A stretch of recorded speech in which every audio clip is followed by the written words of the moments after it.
Jangan lupa subscribe YouTube channel Metro TV News dan jangan lupa nyalakan notifikasinya.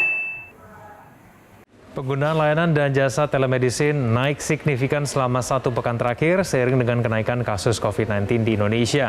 Jasa pembelian obat melalui aplikasi naik paling tinggi sampai 400%. Penggunaan layanan dan jasa telemedicine naik 40% selama 1 pekan terakhir seiring dengan kenaikan kasus COVID-19.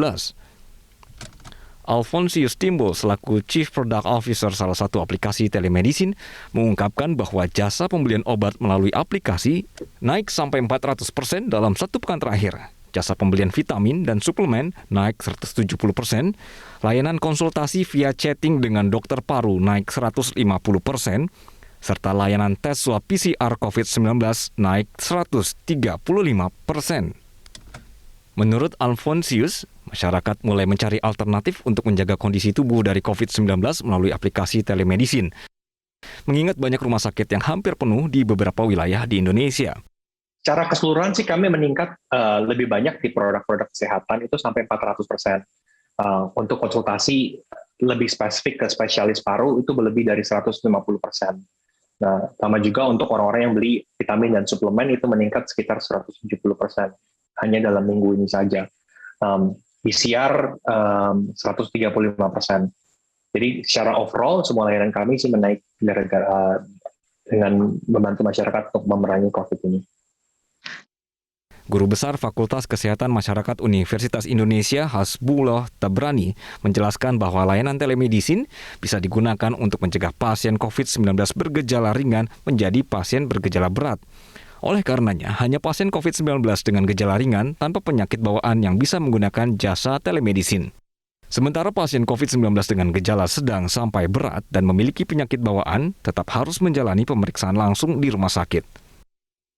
Sangat ringan bisa saja untuk memperkuat daya tahan tubuh, ya.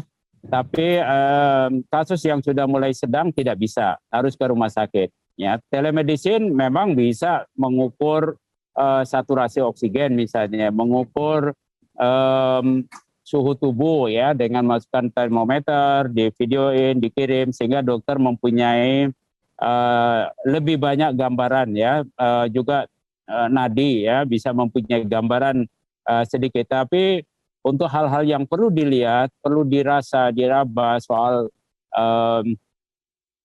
kepucatan badannya misalnya, ya soal lemahnya lunganya nggak bisa. Jadi pada kasus-kasus sedang sampai berat tidak bisa menggunakan telemedicine.